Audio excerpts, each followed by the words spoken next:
28% were right. 3%. I'd like to say it was more, but unfortunately it's not.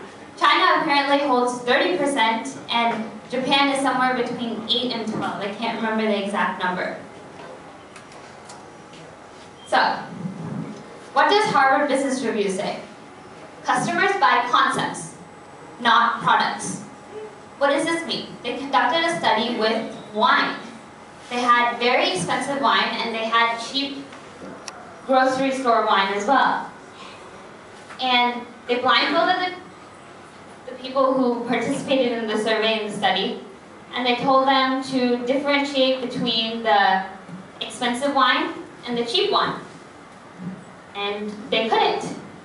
Then the next step was, they told them that the cheap wine was the expensive wine, and they told them that the expensive wine was a cheap wine, and they asked them which one tastes better.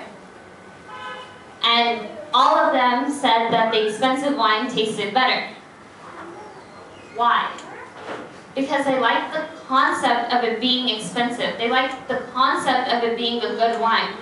But when it came down to it, when they weren't told which was which, they couldn't differentiate between the two. So why does this relate to you or to patients? There are a lot of people who go through med school. There are a lot of doctors out there. There are a lot of medical professionals. So why should a patient trust you in particular? Would going to another doctor be better? Are you a top-notch doctor? Are you a doctor that it takes 12 months to get an appointment with? Are you going to make yourself a concept? The way you make yourself a concept is to convince this patient that you are that top-notch. And you can do it with simple things. I'm going to tell you a story that I heard right before the whole program started. So, Barani auntie, Dr. Barani was talking to my dad and Dr. Arlu, and she was telling my dad a story of this 3-year-old that she took to see Dr. Arlu. And this 3-year-old told her at the end, she said, "He's a good doctor." And she asked her why. I mean, she didn't even look like she was paying attention to what Uncle had been saying. And she said, "Because he seems to know what he's talking about." I mean, yes, Uncle is a great doctor, and he does know what he's talking about. But he was able to convince a 3-year-old who had no idea what he was saying that he knew what he was talking about.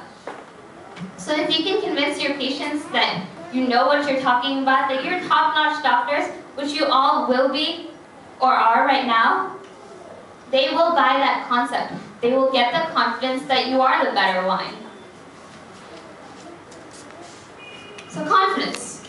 Confidence is a key aspect in just living life, not just being a medical professional. But a lot of times, people don't find the fine line between confidence and overconfidence.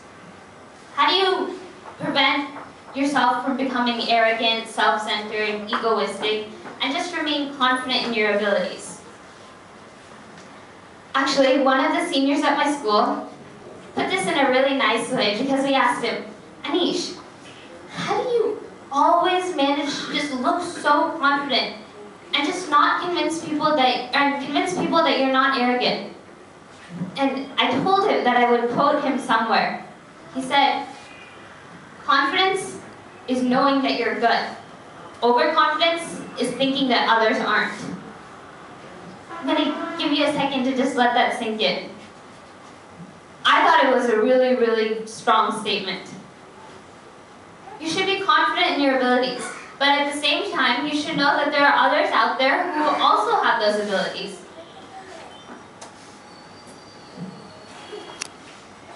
It's the difference between diamond and graphite. They both start out as carbon, but under intense pressure and the right situation, on one end you get diamond, this dazzling, beautiful stone. But when the pressure gets too much, it either bursts or becomes graphite, something that we put into our pencils and disregard as day-to-day utensils. So one we pay a couple of rupees for, and one we pay thousands and thousands of rupees for. But they both start out as carbon. Why? It's how you react to situations, how you react to stress, and how you let yourself be built by the situation that you're in. Everyone faces difficult situations. Everyone faces hardships in their life. But those who are the most successful are those who are able to use those hardships, the times that they've fallen down, to actually get back up and stand taller than they were once, stand taller than they had been before. But how do you do that? It's easier said than done. Simple. Look, when you take a look in the mirror, do you see yourself smaller than what you are? Do you underestimate yourself all the time? Do you have a low self-esteem? Or do you see yourself bigger than what you are? Are you overconfident in your abilities and do you have too high of a self-esteem? The easiest way to be confident and the easiest way to become a diamond is to see yourself for exactly what you are. But how do you do this? Again, it's a very abstract concept. So how do you find an answer for these things? I mean, it's easy for me to stand up here and tell you this, but how do you apply it to your lives? It's know what you can do and know what you can't do. The only one who can do everything is God. Everybody else has their strengths and their weaknesses. What I like to think of as the way to be confident is awareness. Awareness of what your weaknesses are. Everybody has things that they're especially strong in. Some people are excellent public speakers. Some people are very good with face-to-face conversations. Some people are excellent artists. Some people are excellent dancers. Everybody has their strength. But at the same time, people have their weaknesses. Those who are nervous to get up on stage. Those who are horrible at talking on the phone. Those who can't draw. That would be me. Everybody has their weaknesses, but when you know that there are things that you can't do, you concentrate on your strengths, and you make them even stronger. And through that, you become confident in your abilities. So, again, random question. How many European countries